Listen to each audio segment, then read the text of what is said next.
you know what this great Zimbabwean philosopher once said? No, I'm laughing because on Christmas we did this game, right? And I say to my aunts, so we were doing like this kind of fill in the blank and general knowledge kind of game. And then I played on YouTube, I don't blame people for disappointing you. I blame myself for. And my aunts were like, huh? I was like, yo, this is viral. This has gone platinum on social media. That is a banner. I don't blame people for. Have you ever seen the video though? No, I've never seen. I just see that 5-second clip. Yeah, no. So the video, the guy is like, basically he's saying that there's a girl he liked, but he confided in Moyo or whoever, right? But Moyo's got the girl pregnant. So he's like, but he knew that you were interested. He's like, yeah. He's like, you know what? I don't blame people for this. I was like, oh man, that is. I don't blame people for disappointing you. I blame yourself for trusting them. I don't blame people for disappointing you. I blame yourself for trusting them. Trust nobody, suspect everybody. Don't tell people about your vision. Quintessential, but Happy New Year. Happy New Year to you. I've noticed that people are no longer saying Happy New Year. I mean, we are about almost 2 weeks in. Yeah, but I thought back. I feel like, I don't know, some years back, people would like, if you saw someone for the first time, they'd be like Happy New Year. But I don't know about you. When I went back, especially when I went back to work, I think it was literally just the first Monday when people were like, yeah, Happy New Year. After that, it was like, oh yeah, by the way, as per my previous email sent on the 23rd of December, have you actioned this? Mate, that's exactly me at work. We went back first day and it was as if nothing happened. Yeah. So it was just, oh yeah, by the way, looking at the previous and the upcoming quarter, I was just like, oh my gosh, I'm back to this. Yeah. I don't know. I didn't feel, because usually afterwards, after the Christmas break, you feel like you have another week or two, get back into it and just feel yourself into it, ease yourself into it. But this time there wasn't enough there. It was just straight in, bang, bang, bang, like we've just, so it's been a bit. I think it's economic indicators, like there's no winding down before Christmas. And there's no throwing you into like the year. Yeah. Like I think it's but anyway, let's introduce ourselves. Hi guys, you're listening to Chat with Nat with me, Natasha. My friends call me Nat, so you can too. I'm laughing just because when I was preparing for the episode, I actually wrote this down because I was like, my name, don't forget your name. Like my name is Natasha. And this episode, I keep saying I need to have the buzzer things that people have. We have here. Okay, let me do this properly. We have in 2026. We have here January 2026. A master of crafts, right? A subject matter expert. Oh my gosh! Right, a man who is good with words, right? As seen on Al Jazeera, every time. Alongside Mark Lamont Hill. Every time. As seen on Arise News in Nigeria. As seen on some network that I'm forgetting in Ghana. Former political editor for the Southern African Times, mind you. Coach for Reading American football team. Friend to many. And not friend to many. A previous clubhouse pioneer. I have here Mr. Brian Lunga. Hello. How's everyone doing? Clap. Yes. Back at it. My shares keep going up. I think come end of the year, I should be a list on 50-50. Listen. I'm just saying. I'm already going to start with this. So we've got Brian here. If you guys have watched or listened to Chat With Nat before, we know that Brian is a regular. And so I've been finessing to make sure that Brian is even more of a regular. I said everything other than please be a co-host, because I was like, hey, there's no money, we're not paying. So how can I call someone to come into poverty? But I think we're gonna have more of you, right, Brian? I think there might be a possibility. Yeah. The scope is there. I think 2026 in the space of those conversations we're having will be a lot more exciting. Exactly. And there's much more that we can't wait to tell you guys about. But in the meantime, make sure you guys like, subscribe, forward to your cousin, tell them. Don't forget your granny, she needs to know what a podcast is. Exactly. Retweet everything so that we can make this worth Brian's time. Oh, let's get into it. Let me get into my what did I want to start with? Oh, Speed. Is his name Speed? The guy, the streamer. Something Junior, no? No, he's I Speed. I know on Speed? the thing. Yeah, I know his channel is like I Show Speed, right? But I know he's been all over Africa. So initially I was like, are you familiar with him? Yeah. More so in the last few weeks. Yeah. I think previously he was just an annoying kid to me. But having said that, one thing I've always respected him for and continue to respect him for is the fact that he has never done any stupid pranks. It's always just about content that just appeals to especially demographic of people around his age group. It's never been about silly little pranks like what's that kid that used to go into people's houses and do random things. It's just always been good, light-hearted fun, doing little challenges and stuff like that, and just growing a good following from that. So gotta respect that. Because initially I was seeing people like, oh, Speed is in, but I think I started paying attention when he was in South Africa. Yeah. Because I was like, oh, what's going on? Because I know he was in Angola and whatever. And when I saw him, I was like, oh, this is who, because there's another guy called Speedy, right? Speedy? Yeah. He does interviews and stuff. Really? Yeah. I've never come across him. I'll Google him. I'll show. I think you'll be familiar with him once I show you. But I was like, oh, this is so cool. And then I realized that I've seen this guy in a meme. He, there's this TikToks that people used to do. Be like, I'm forgetting what they're like, nah.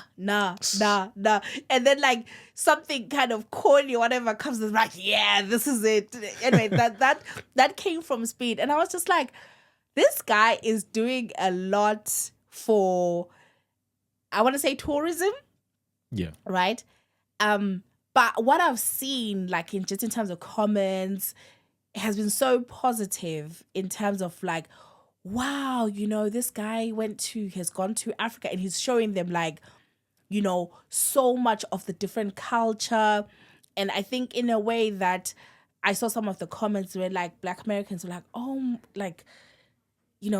he's being received with so much love, right? And just so much joy. And apparently he's kind of done this before, in different places in Europe where sometimes he's faced racism, but they're like, they love us, because I think there's this whole thing online, especially online and for people who are chronically online, where it's African Americans versus Africans.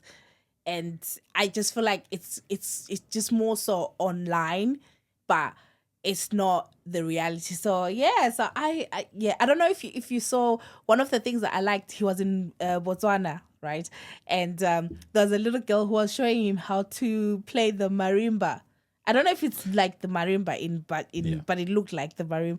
And she must have been 6, 7 at the most, right? And he was playing it, but then she was proper strict. She was like, no, again. Oh, it was so cute. I don't know if you've seen any of the stuff. He was in Zim as well. I think he's in Rwanda. Now I think he's moved on from Zambia. Really? Yeah. I managed to catch a few of the clips, and there's so many things to highlight from that trip. And I think firstly is just to say the spotlight he's put on at the moment Southern Africa has been immense, because a lot of people are now taking the time to look at what Southern Africa looks like, what the culture looks like, what people look like. And I think a lot of things that come from Black Americans usually is that when they get to Africa in general, all the 54 countries in Africa is not one country. When they get to Africa in general is that they realize that their blackness doesn't matter. Because everyone's black. Even if you're in, South Africa, Zimbabwe, that has a very, big white demographic, still being black isn't, the huge defining factor of you walking into a space. You are just another person that's just walked in. The only time people start raising their eyebrows is when you start speaking because your accent is different. But with that, it's just like, oh, okay, cool, welcome. Anyway, moving on. So I think that's the first part in that, he's highlighting Africa to the world, especially the world that has not seen Africa as much. The second part that it highlights is a lot of our brothers like clout. Ooh, boy. Hey, a lot of our brothers and sisters love a bit of clout. I've never seen grown men and women just ready to name drop and, mate, it was terrible. Yeah, because I wondered, like, in terms of, like, the planning, like, I'm sure he has a whole team, right? So I wonder, like, because I feel like he's kind of got it right, in terms of, at the very least, the experiences, right? And I was like, I wonder, like, how do they know, like, who to get in touch with, like, in what country? So, like, with Zim, what I saw when he arrived, I don't know. I feel like, I don't know, they were doing that whole thing when the officials are lining up, like, and it looked like it was so early in the morning, and I was just like, oh my God. Like, hey, listen, in Zimbabwe, 3 o'clock in the morning. Was it 3 o'clock? I was just saying, in Zimbabwe, 3 o'clock in the morning. Yeah. You always, grown adults will have to go line up and say goodbye to the chief if he's going. If the chief is going, you have to go and line up. There's no other way. But funny enough, that piece that you speak of was not meant to be recorded. Oh. So that was not recorded by his team. And at one point, if you look at some of the clips, there's a point where one of the production team says, please, no recording. Yeah, I saw that. Yeah, okay. They were not meant to record that part. Because because they know, and kudos to his production team. So what they do is they then contact people that are influencers within the place they're going to. And then those influencers, then they tell them what kind of stuff they're looking for, then they try and curate that. So their production team does that, very small production team. But then now, they don't want to mix with politics. But our folk love mixing with politics. So now even when they arrive, you'll find that all these places going to, there's been a minister maybe of tourism or whatever. It's happened in all these places been to, which is fine, well and good. But because them guys want to take that and politicize it, he doesn't want that. You'll find that even when it comes to the people that are around, whenever it's somebody that is trying to claim some sort of fame or influence or whatever within that society, I'm the best whatever, I do this and that, he just locks off. Yeah. Do you know what? Thank you so much, because I saw that and because I felt like it kind of looked like they were trying to scarf him up. But it looked like she was kind of like a Zambia or something. There was a lady but they put something on him. And then I heard that. So I was kind of a bit like, I didn't know who didn't want what to be recorded, right? But it makes so much sense what you're saying. But you know what? Oh, and then on that point, they were at some club or something. Oh, goodness. And this guy, there's this character called Scott, whatever. I think he's an MP, right? Yeah, Scott is an MP, and Scott also is a very influential businessman. Yeah. But what was so interesting is, I need to be careful because this is about children. So there were children there, and they were basically trying to get him to take pictures with them. And then he had to say, I'm not sure if these are Scott's children or whatever, but that name was kind of thrown about. And he had to say, why are kids in the club? But that's why I go back to that second point of it exposed a lot of things with us where we are such in a bubble. Yeah. And we think everything we do is normal. Yeah. There's some things that we do that are not normal. Yeah. There's no way, even in the South African context, even a lot of people are like, I've never seen kids at a tavern. People at a tavern. Yeah. Abantwana. And he was so No annoyed because he chance. kept saying, bro, why are kids here? But it's because access, whatever, So it's like, oh yeah, I'll get my But that's the thing, that content creators tend to forget right across where he's going. Yeah. They tend to forget one thing. Speed is there to create his own content. Yeah. Not to create content with you. Yeah. You want to create content with him so you can latch on and get a little bit. Yeah, exactly. But he's not there for that. He's there to Exactly. create his own content. Yeah. He's got his own stuff that he's creating. Yeah. That's all he cares about. Yeah. So if you come and say, I am so and so, I do so, it's just like, nope, I don't care. I'm doing my backflip and I'm moving on. Because he was like, who's God? I just don't care enough. Like, who's I've got my own following. I've got my own things going on. I don't need you to add any extra. The only guy I'll commend though, and I'll give a huge thumbs up to, is Johnny. Yes. Listen, Yes. Temu Speed. Yeah. Now that's a guy that got an opportunity, latched on and walked with it. And I think personally, in my opinion, I think he saved the whole Zim stream. Oh, I think it would have been tragic, but he pulled it together, and the vibe, them working together, equals the plan they had together. Really worked it. He was so amazing. And you know what, like even with the Zim, like I really liked even here the thing with the woman, like apparently the strongest woman in Africa, Chido. I think her name is Chido, and they were pulling like a truck, and there was so I you know what, to me it looked like such a good advert for Zim. Even like when I was having like sadza with whatever. But listen, slow it. Can we stop personalizing sadza and making out like it's the only thing that Zim has? Firstly, second, like it's only 18 Zim. Please, let's stop that. Please, can we just stop that? Can we just, all those Southern Eastern African countries that eat it don't, I've never seen people that politicize food like sadza. Oh my goodness. Okay. Comrade, yeah. Order.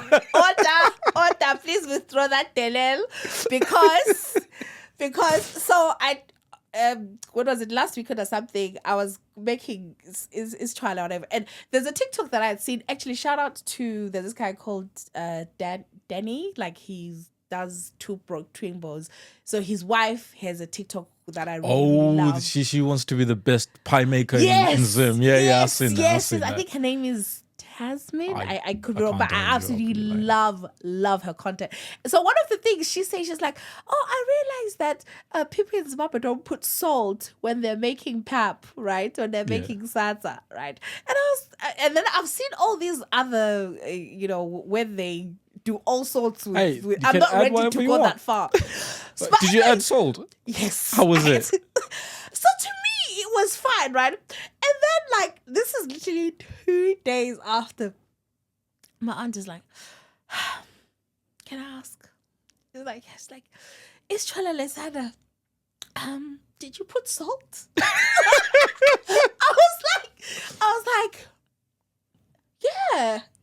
She's like, please don't do that. Oh, wow. She's like, please don't. But the thing is, I know some people, like when I was growing up, when we were cooking porridge, sometimes my grandmother would put a little bit of salt, like just a little bit. Yeah. She was like, no, please don't. And then I was thinking to myself, hey, if only you knew, like, there are some recipes that, because I've seen people make pap aroma with exactly, and whatever, and but then I was just like, hey, so that's why we personalize salsa, because we want it But in Malawi, they eat it that way. They don't do anything. I think South Africa is the only one that branches out quite a lot. Oh, really? Malawi, it's nice and clean. Namibia. What do Malawians call salsa, Australia? There is. Oh my goodness. I feel like it's like cheese something. Njima is Zambia. Okay. Some of the Zambian Wouldn't it be the same, because it's kind of similar languages, no? Yeah, I think there's another one that I kind of forget. But anyhow, they eat it that way. The only time it starts getting a bit different is when you start getting to East Africa, where they start making it a bit harder rather than as soft as we like it. But the one that I experiment a lot Yeah. It's South Africa. It's South Africans. Because even what's the other one? We have it as well in some parts of Matabele. Oh yes, I know. Yeah. What So you mean. other than that, really, yeah, we don't.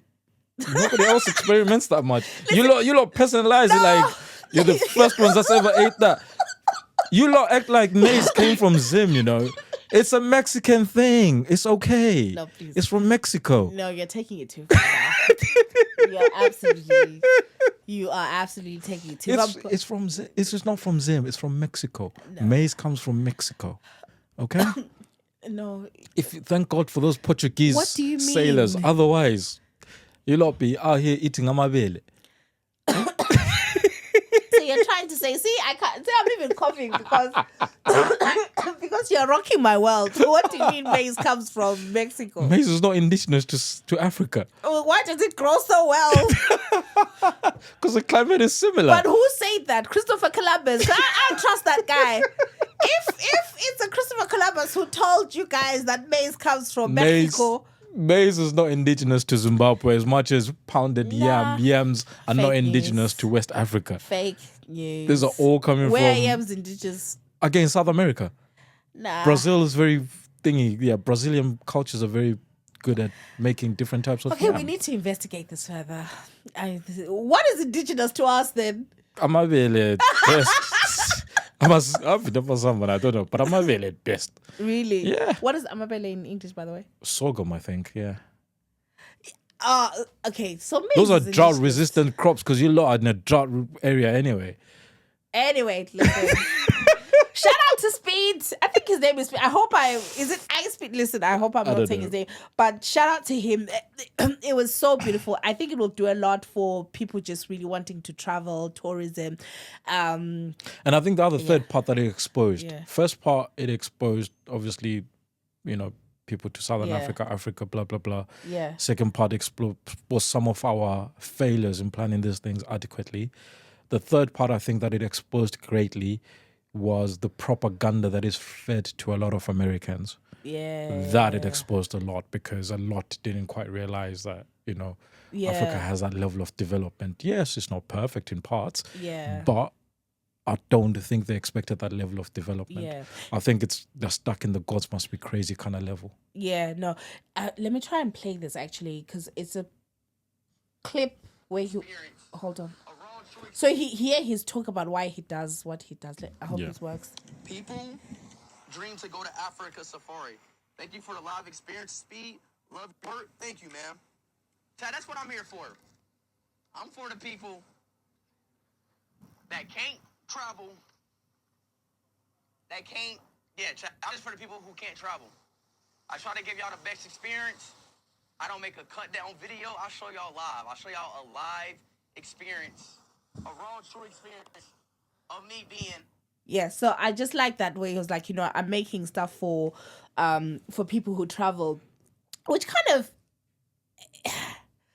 okay, this would be a whole other episode because I feel like it was so good to see what he was doing, juxtapose it to the whole like Dirty December, the whole like when people go back to West Africa, care to say. Although I feel like Southern Africa is a bit different in terms of how we approach December. I don't think it's like it's just because sometimes those things feel like it's these people coming from like England, from America, going to Nigeria, going to Ghana, and experiencing like this big level of wealth and whatever, and not really engaging with like locals and like local economies, and it's just benefiting, this big hotel chains, and I don't know. There's just something about, but it could be it may have something to do with just, I guess, people are struggling, so people maybe don't really want to see this kind of glamorous content because it's kind of like if you don't have. But I thought that was interesting. But anyway, moving on, and Anthony Joshua. Oh man, that's tragic. That is tragic. I think above all and everything, it's just one of those things where you just got to think about the level of not only pain, but the mental anguish one has to go through. Yeah. Just even the thought of Nigeria could probably set him off in a mental state of thinking about that, because you just think I took these guys with me to this place and this is what's happened. So that's rough for my guy, man. I can't. Yeah, that's tough. That is so tough. And yeah, I mean, I was thinking the same, that I can't even imagine. I mean, I think I believe those guys had been to Nigeria before, but I'm assuming that the link was Anthony Joshua, right? And then that's what I'm saying. That's the thing, that if you're going there based on, I'm going there because my mate is going there, my mate is from there. So it kind of made me think, because I've got some friends that I'd really love to experience Zim. Like, if we had money, do like the whole South African, do Zim, South Africa, whatever. And I just thought, nah, you know what? I mean, I don't know. I just felt like, oh my God, you now really have to think about people's safety. Oh, yeah. I mean, obviously it's not your fault, but it's kind of like, have you ever had your friends visit homes in SA? So 2022, I took, but I had the privilege of being a best man to one of my very good friends. Yeah. And the decision I made at that time was that we'll go to Cape Town for his bachelor's. Phenomenal trip. Sorry. Yeah. Sorry. What? You're not just going to move past that. Where's your friend from? He's from mixed. here? Yeah, he's from here, but he's from mixed heritage, actually. Zambians and kids, I think. Yeah, yes. And he was getting married here in the UK? Yes. And for a bachelor's party, you thought Cape Town, South Africa, is the best place to take a young man? Are you trying to sabotage this guy? Were you trying to sabotage his marriage? The key word. You forgot the key word. Yeah. A responsible young man. Hey. Responsible. That's key. Yeah, I'm so sorry. If my fiance was going to, for our bachelor, we're going to, for our stag do, we're going to Cape Town, South Africa? Yeah. A responsible young man. That is important to add, that he's responsible.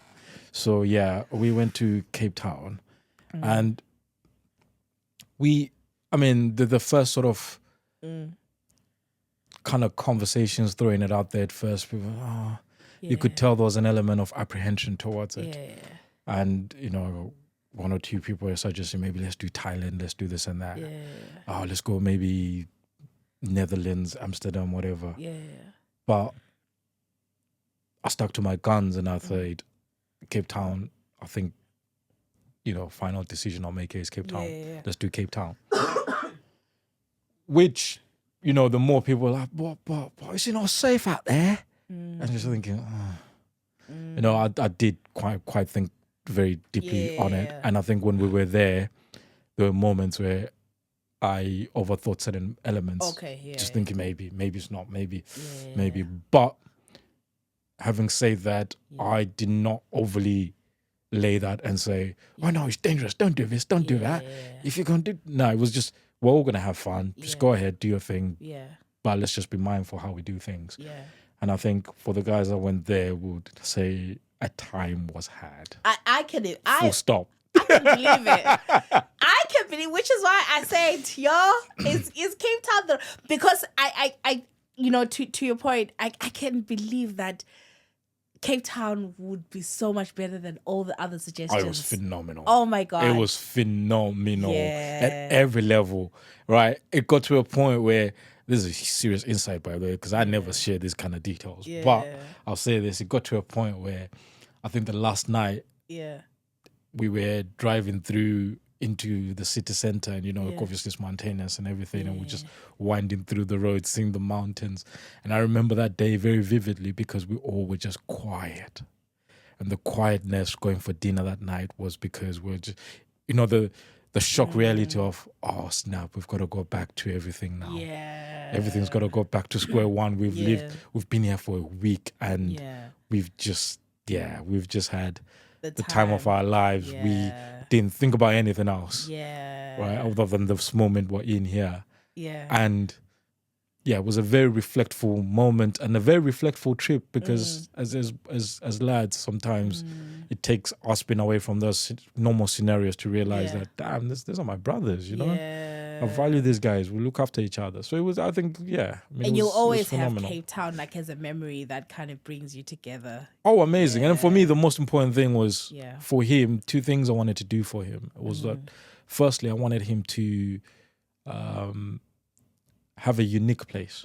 Yes. Whenever he talks about his bachelors, he should feel unique. Yeah. Not only to him, but to people listening. Yeah. And there's not a lot of people that I think I've come across in this world that can say, oh, my bachelor's was in Cape Town. Yeah. Amsterdam, Yeah. you know, we hear that almost every time. So I was just trying to avoid that. You know, Las Vegas, you hear that quite frequently. So I was trying to avoid that a little bit. And I think the other part was to try and get his community close together as much as possible. Yeah. No, So, that's. yeah. I mean, all I'm hearing is you guys have money.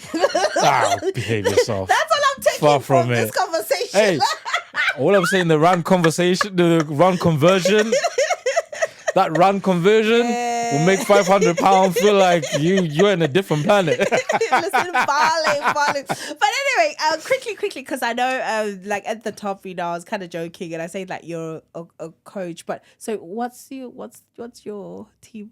Oh, the Reading Knights American football team. Okay, yes. So you're proper like into like NFL stuff. So this is my opportunity to and we've got Super Bowl coming up. Yeah. When is Super Bowl?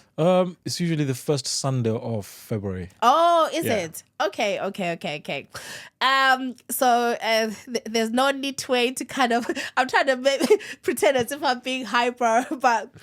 You know, I was like Cardi B and Steffon Diggs. Steffon. Oh my God. No, obviously, you know, if you don't know these characters, you know, you are a much better person than me. You're a much better person than me. The basic Cardi B is a rapper, like really popular. Most people know her. And she's with Steffon Diggs, who is he a quarterback? What is No, he's a wide receiver. He's Wide receiver. Wide, as if I know what that means. Just don't take it literally. For the Patriots. So so I thought obviously they've been in the news and stuff, in the blogs, because Cardi B had has just had a baby with him. Yeah. And then it's all come out that, you know, he's had multiple children like in 1 year. I think there's kind of like interest around their relationship because they are a good looking couple. Yeah. They are a good looking couple. And then there's all these kind of side issues that, you know, are keeping the blogs going. But what I've noticed, and that's why I really wanted to bring this conversation up with you, is because you're like a proper fan. Like you're in the sport. Proper is a strong word, but I'm a fan. From the time I've known you, like, you know, that's a big part of your world, right? Yeah. So I was just wondering, like, does it kind of annoy you when you know, the game is now kind of taken over by all these like celebrities? Because also Taylor Swift with what's his Travis name? Kelce. Travis Kelce. Who does he play for? Kansas City Chiefs.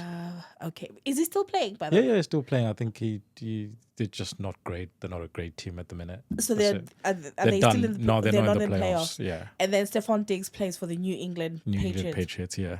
That's the same team where Tom Brady was, right? Yeah, playing on Sunday at 1 a.m. Just putting it out there. Yeah. Oh, they're playing on Sunday? On Sunday, yeah.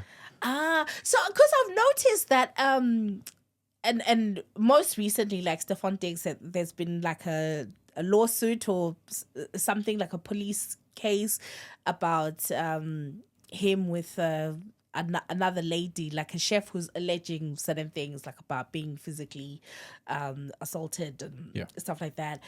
But then I've seen, like, every time I see Cardi B, she's at the games. And she's not just at the games, like just watching. She's a proper wag. She's there with, what's his name? Robert Kraft, who's he's the owner, right? Yeah, he's the owner of the Patriots.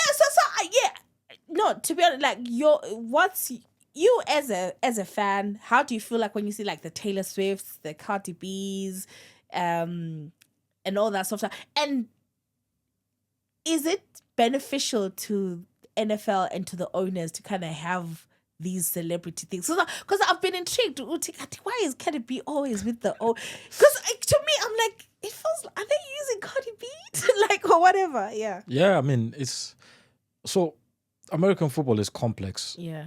In the sense that the first part is that if you're a proper, full-on American football fan that loves tactics, yes, you watch the NFL because it's the biggest league in terms of professional league. But most of people that are really into the tactical nuances of American football actually enjoy college football more because it doesn't have a lot of the glitz and the glamour. Well, it didn't. Now it's starting to because of the whole model has changed where now college athletes can get paid based on their image rights and stuff like that. Right. So now, people that are 18, 19 are millionaires already. Yeah. But generally, the college game is much more physical, much more, the tactics are much more in-depth in parts. And then NFL just gets that in-depth and makes it a little bit more complex. Yeah. But generally, do they benefit from those power couples? 100% they do. Really? 100% they do. The first thing that people need to understand, the NFL is not listed down as a sports league. Oh, it's an entertainment league, right? It's very similar to the WWF or WWE or whatever you call it. Are you for real? It's not. Then they don't put it down strictly as a sports league. It's a sports entertainment or whatever entertainment league. But let me tell you something. Entertainment is involved in the wedding some way, somehow. Yeah. Right? They bail so much on entertainment to the point that the argument that it might be rigged and fixed in certain parts, certain games might be rigged and fixed by the league are out there. Now, this is all allegations. Just going on, the what people are saying out there. Yeah. There's nothing that's been substantial that has been put forward. But as it is, the NFL benefits almost $200 million US every year from sports betting. Oh, wow. Now that's through advertising, this and that and the third. Yeah. So everyone always kind of pisses that and says, if they benefit $200 million from sports betting alone, wouldn't there be a need to fix certain things so that certain teams that have, the lower odds don't win as much, that kind of thing? Because then the payout is higher, blah, blah, blah, or higher odds payout is higher because a lot of people have bet on them. So there's always issues around that. In terms of the celebrity couples, do they benefit? 1,000,000% they do. Look at the Taylor Swift effect, for example. Yeah. The Taylor Swift effect meant that the NFL gained extra fans, young girls and ladies especially, joined and they started watching the NFL more casually. You look at social media, Instagram and TikTok, you'll find that a lot more ladies were now having channels explaining American football basic concepts for people that are new fans. Yeah. And they've got 50,000 to 300,000 followers on there. So they gained a lot of new fans. Casual may they be, fine. You look at Travis Kelce, his shirt sales went up by 200% at one point. Yeah. Oh. Right? You look at even Russell Wilson and Sierra when Russell was playing, or I think he still plays as a backup someone. But Sierra, for example, even her stuff went out a little bit. For all of a sudden, she's now back in the limelight. She's singing the national anthems. She's now doing a little tour. So they all benefit somewhere, somehow. There's a mutual beneficial effect there. But definitely the NFL benefits from it. They make a lot of money from it. It's just entertainment and money. That's what it's about. Kraft himself benefits. Because you got to think, the more merchandise New England sells, the better. The more chocolates he sells, because Kraft now owns Cadbury. What? He bought Cadbury about, I think, just before COVID or sometime then. It's almost a decade now. So he owns Cadbury. Kraft owns Cadbury now. Wow. So he makes money from all those things. Oh my God. That's enough wealth. You own Cadbury? Look closer. Whenever you see any New England stuff, you will always see the Kraft logo around the stadium, Kraft logo. And somewhere in the background, you might find the Cadburys as well. Kraft organization, the Kraft company owns Cadbury's. Yeah. Wow. No, you've answered the question because I've always kind of thought like, what the benefit is for like the people in sport, right? Oh yeah. Because I've always kind of thought like, do they get annoyed like when like their sporting people get hooked up with these Yeah, but it makes sense because it makes sense why the NFL are really like sticking with Steffon Diggs much. The NFL is twisted, man. NFL is so twisted. Some of the stories that come out there, you're just like, why is that guy still playing football? Yeah. You get questions and you get serious issues, for example, where you get guys that have committed we'll go less with some of these crimes, some of these allegations that have got serious traffic violations, driving 200 miles an hour on a 60, and you're like, why are you still playing football? That's serious, but there still are. You look at Tyreek Hill, I think he's got like 600 children right now. I don't know how many children he's got, but there's loads. Oh my goodness, how old is he? Tyreek Hill is about 29, 28. Oh my goodness. He's got so many children. I don't know how many, probably about 12 or something. Yeah. And the 12 with at least 10 baby mamas. So it's a lot going on. It is a lot. The NFL is a crazy world. Oh my God, there's a lot going on. Talking about a lot going on. This is where I take a step back and what in the Venezuela? Not in the Venezuela. See, guys, we tried to not jump into the politics that what in the Venezuela? We can kind of massage you in, but oh my goodness, 2026, like we're not even. Second day, my guy was already moving mad. Like how is this okay? It's not okay. Like how is this okay? Like I literally couldn't believe it. But yeah, no, please take it away. Now they want to take Greenland? Listen, with that topic, I don't know where to start. But I think the first base is accepting that two things can be true at the same time. Yeah. Were they right to get him out of power? No. Was he corrupt and was he a dictator? Yes. So those two statements are true. Yeah. It just doesn't mean because one is a dictator, America then needs to come and flex its muscles. Yeah. The other thing that can be true at the same time is that America isn't there for the interest of the Venezuelan people. Was he a terrible man? Yeah. That needed his toenails to be chopped off or whatever? Yeah. We can argue all day and say yes, he was. Yeah. But it doesn't mean that the Americans had to do anything about it. Yeah. Because there's something called sovereignty. Yeah. And that is, sovereignty is down to the people of Venezuela to decide. Yeah. Now, if they decided they needed American help, fine. What's worrying and what's telling for me is the fact that where was the Venezuelan army when all of this was happening? I don't see anyone.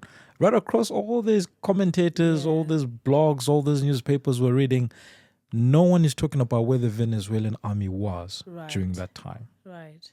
So you mean to tell me the army that is meant to protect the people of Venezuela saw a threat and put their weapons down and walked away? Which then tells me, if that's the case, who gave the order not to do anything or who did not give the order for them to fire? However you want to spin it. Yeah.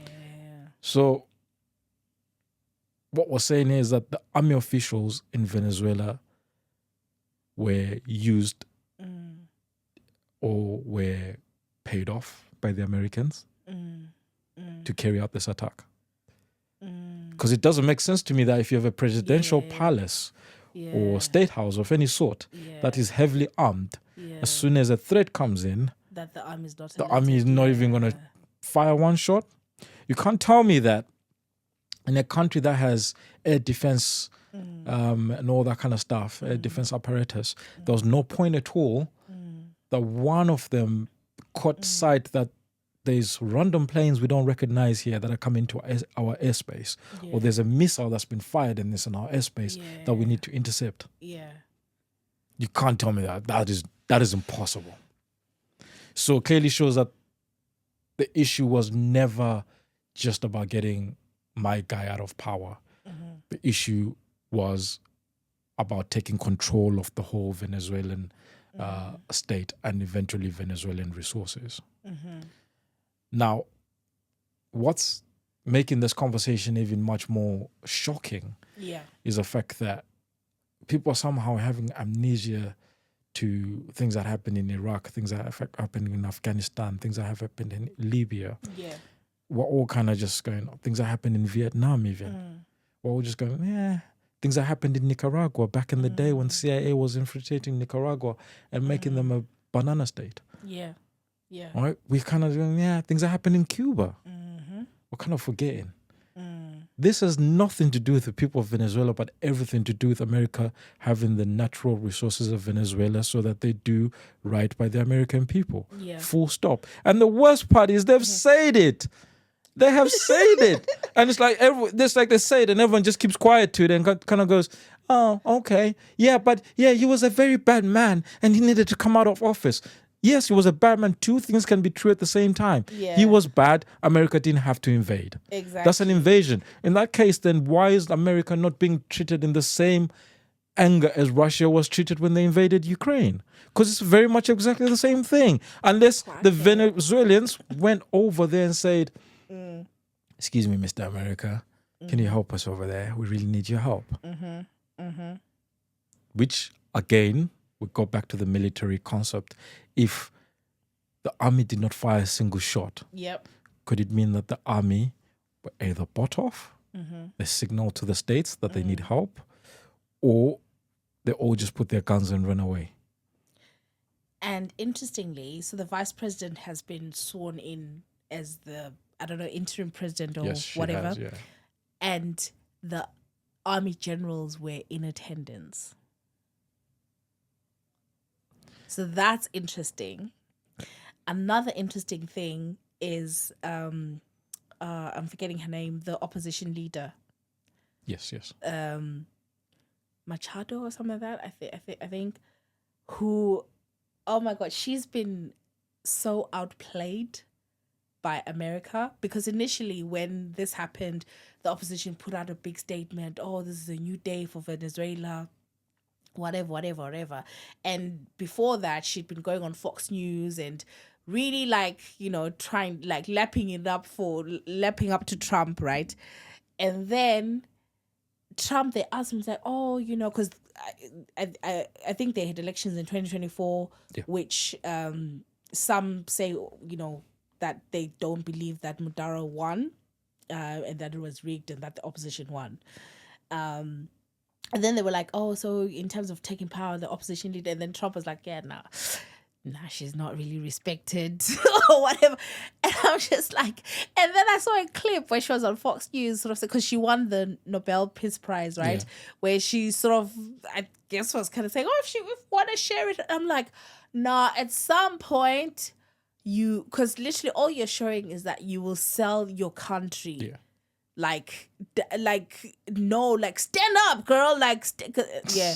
And then I think I saw a report where they're saying, oh, she's going to the White House or whatever, and I'm just like, oh, this opposition is done. No, it's done. It's gone. It's gone. If I'm Venezuelan and I'm looking at that, hell no. And if you've noticed, all I've just done in the past 5 minutes when I was talking about this was just blame the army generals. The army generals are the ones that have bamboozled everything. Yeah. They have bamboozled everything, because even if their army is not the strongest army in the world, they could have put up a fight for 30 minutes and shown the people that were fighting for you. But the fact that not even one single shot was fired by them kind of shows you the level of corruption that goes on there, that they wanted this. Yeah. For whatever reason, whether they were paid off or whatever, they wanted this. And the vice president that's been sworn in, she is as guilty. Because if she was not as guilty, her first instruction would have been, make sure the Americans don't come anywhere near, protect our borders by all costs. She would have said, listen, these are our resources, no one is touching them. But even after her being sworn in, J.D. Vance is out here saying, we're protecting our interests. That's our borders. That's our neighborhood. He clearly said this. He said that is our neighborhood, and we'll patrol and protect our neighborhood for the interest of Americans. Let me tell you, I'm seeing things I never thought were possible. I never thought we would see in plain view, right? Another thing is that's the maybe upside of having a Trump, because he has no filter. So he's literally just come out and said, it's the oil, right? Yeah. And I think my understanding is like back in the day. Sorry, all I just see is that Dave Chappelle sketch. Which Remember from the Dave Chappelle show? Oil? Who said anything about oil? Is you cooking this? With the now rolling. What is that? Is you cooking this? Then it just runs off. Yo, these guys are so brazen. Like literally, like it's just about oil. And I forgot what I wanted to say. Anyway, there's so much that's gone on, but there was a press conference over the weekend or a few days ago, right? Where I think the oil companies were in attendance or something, or Trump was meeting with the oil companies, right? This is how I've only found out that Chevron used to be an oil company or is an oil company, because I thought they did cars. The rigs. So the rigs that extract the oil, that's what they do a lot. Yeah. So literally, so Marco Rubio is next to Trump, and then he writes a note. Oh, the note. Oh my goodness. Yo, and then he gives Trump the note. Trump being Trump, he reads the note out aloud, and basically, face, mate, his face, that was cringe worthy. Marco Rubio was like, oh, brother. so Trump reads basically Trump. He said to Rubio, was saying to Trump, something along those. That's enough. You got to go meet with Chevron again, or something. Basically saying Chevron wanted to ask about this, like basically give the stage to Chevron. And I'm like, this is happening in plain view. These people are bought, and like, the politicians are absolutely bought by these people. Oh, yeah. But I mean, and obviously Marco Rubio being Cuban American and the beef that they have, and obviously a lot of like the right wing Cuban Americans, obviously they don't want like Cuba to be a communist socialist state or whatever, right? So that's their interest as well. So anyway, I could go on and on, but I did want to kind of bring in South Africa, because I know, like, people, but me, I like cupcake. I like cupcake. No, but okay. Let me not be playful about this, but his statement, I mean, first of all, South Africa's statement, and then he's like, he was on camera and he was basically saying like, this is in breach of like literally all the rules that we have. International law, and basically we need the United Nations Security Council to meet. And I was like, but I'm thinking, okay, how come we're not, what does this mean for Africa? Because we're not hearing anything from anyone else. And me, I'm like, oh man, I feel like Cyril Ramaphosa, I feel like South Africa, for all its faults, man, on the global stage, they've really taken what I believe are principled approaches and have not been scared, even given with the whole like white farmers and everything there. So I guess in my mind, I'm kind of like, I'm a bit scared, like for South Africa, like for Cyril Ramaphosa, that I'm like, oh man, he's putting a target on his back yet again. Nah, not a chance. Why not? They wouldn't do anything to South Africa. I think, going back firstly to your point around politicians being bought, I've always maintained this, that the American government system is the biggest insider trading system in the world. If you look at simple thing as American politicians, they walk in with $1,000 in their account, and after their terms, if they ever leave office, walk out with $50 million in their account. Not because of bribes, not because of whatever, but because of insider trading. So whenever they have those committee conversations, they already know where they're putting their little £1,000 and little $1,000 to, so that they know in 3 years' time it will grow and become 50 million. So that's some serious insider trading that's happening there. South Africa is safe. One, on the front that the trade between South Africa and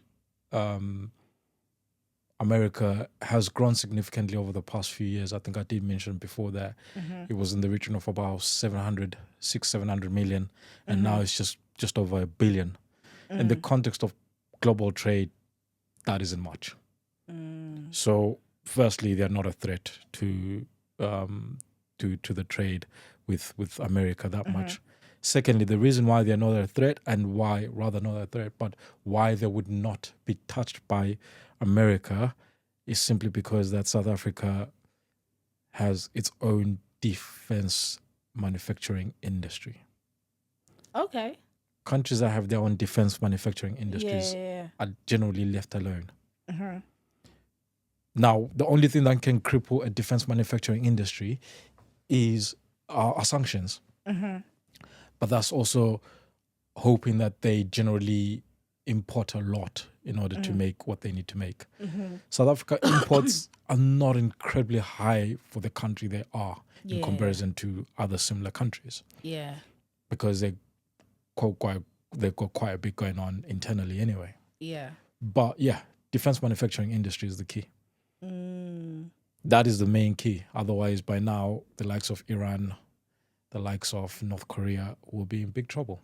Yeah. Now, whether their missiles work or not, that's a whole different conversation we can have around that. Yeah. From a military standpoint. But it's very difficult to attack a country that has their own defense manufacturing industries, because for every tank you blow up, they'll make another one. Now, this is the issue that, again, no one wants to talk about with Russia and Ukraine. For every missile that blows up in Ukraine, there's another one coming through the production line in Russia. For every tank that Ukraine blows up, there's another one that's coming through in Russia. Because they're not relying on anyone else to bring in those that equipment.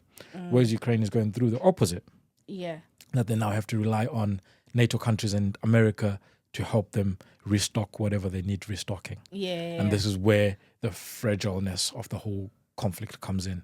Again, we can have a conversation whether the Russian military is strong enough, blah, blah, blah. That's a whole different conversation altogether. This is simply about defense manufacturing industries. The fact that you can make another weapon, whether it blows up in the air, it doesn't matter. But by virtue of you having it there is a threat to a country, full stop. And the fact that they'll make another one is a threat. So we don't want to touch that. Yeah. Interesting. I know we don't have much time, but maybe this is a topic for another day. But I know, like, there's been videos of like people in Venezuela, no, not even people, Venezuelans outside, who are like, we don't care. We are so happy that Maduro is gone, right? Yeah. And it took me back to a Teapot Nation in 2017. Is this challenge? Where? If you know, you know. Yo, I can't lie. I was at the embassy, you know. That's you. I went to the embassy. I was home. I 2017. slept. I keep telling people, stop it. Stop it. Yeah. Because all you're just doing is you're replacing X for X. Yeah. It's not X for Y. Yeah. It's X for X. So you're replacing the same thing for the same thing. It's just so happened that it just wore a blue tie instead of a red one. And the Venezuelans have every right to be happy. Because again, I said two things can be true. Yeah. Right? You have every right to be happy. You have seen a terrible man be arrested. Yeah. But arrested by the wrong people. Exactly. And it creates a vacuum, which... And what do vacuums do in countries? Bruh. We've seen it in Iraq. We've seen it in Afghanistan. We've seen it in Libya. Yep. We've seen it in the Congo. Yep. Democratic Republic of Congo. Yep. That vacuums, as much as there's a government there, but that's a government that is widely seen as not legitimate by other people. Yeah. Then let's just create the continuous belt. We've seen what France has done right across West Africa. Yeah. This is why coups are very prevalent in West Africa, because it just creates this vacuum that just keeps spiraling. You look at even the Americas as we speak right now. I spoke of Nicaragua. They messed around with it so much that it just created a vacuum. Haiti is an example. Again, massive vacuum that they left there. Where all of a sudden everything is just always spiraling. Yeah. You don't know whether that guy was legitimately voted in or not. Even if he was, someone else doesn't trust that process because of what happened before. Then someone else decides they've got a better idea. Asked him. And then something else happens. Someone decides they've got a better idea. It just ends up creating this instability that just perpetuates on and on and on. And as much as they're happy, again, two things can be true at the same time. They can be happy that a bad man is out of office, as Trump would say, a very, very bad man. Right? But the wrong people did it. And the people that did it do not have the interest of Venezuelans at heart. And I have a prediction. I think because Maduro and his wife are in court in the US, under what jurisdiction, who knows, right? I don't think that's going to go well. I think the defense is going to have a very strong case. And I mean, obviously I was going to say the US courts are impartial, but the black brothers in prison will say otherwise. Yeah, but I mean, yeah, I would, yeah. I mean, the judge that's looking after this case, I pity them. Biggest insider trading. That's all I'm telling you. Yeah, but I don't think it's gonna go well in the US courts. Do you know, I've come and sat here a few times with you, and I spoke to you about how in the next 10, 15 years, the sustainability of capitalism will be put to the test. Yeah. This is a part of it. Yep. The reason why America has to do this is because of oil reserves. Yeah. The reason why all of a sudden America is now helping Nigeria. Yeah. Oh, there's a huge trade in Nigeria all of a sudden. Yeah. Oil reserves.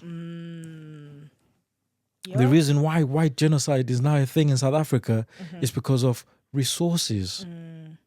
Right? America doesn't care about anybody else other than the guise of that capitalism is good. Yeah. Now, capitalism is not all of that. We know that. Yeah. Because it enriches a few aspects of society, not everybody else. Woo! Guys. But, I mean, listen, 2026 has started off with, I don't know, with a bang. I don't know if that's the right... It was a bang at the State House, that's for sure. It is something else. But we do have to go. I wish we had more time because all I kept thinking was, I can imagine if they did that to Mugabe. Can you imagine if you woke up one day and Mugabe is in the United States with Grace? Listen, sometimes I don't know what's more humiliating, being there longer than you need to be or someone else flushing you out. Yeah. History will always repeat itself. So no matter what, someone will flush you out at some point. Exactly. When you look at the pictures of Saddam, I was paying for that because... Again, it goes back to things can be true. Was he a bad man? Terrible man. Yeah. But was that the right way of doing it? No, it wasn't. In Libya, when Gaddafi was now being done bits to, again, terrible man, wrong way. Exactly. You look at even was it Ivory Coast? I can't remember. Again, when they got him out, my guy was wearing a vest. His first lady, the wig was now looking the opposite direction, coming out of a little tunnel. Bad man, terrible way. Exactly. But anyway, let's end this here. To finish the sentence. I don't blame people for disappointing you. But I blame you for trusting them. Trust nobody. Hey, Maduro is learning that the wrong way. He's trusted his generals. Look at my guy now. Yo! Life. No, guys, thank you so much. Make sure you like, subscribe, please share. We'll put Brian's details in the more information section so please check it out. And I've been Natasha. Great having you guys on, Brian. Yes. Hopefully we'll have more of these. Yep. But guys, yes, make sure you like, subscribe, and this year, the content will be contenting. So thank you so much. Bye, guys. Lisa, see you later. Bye. Bye.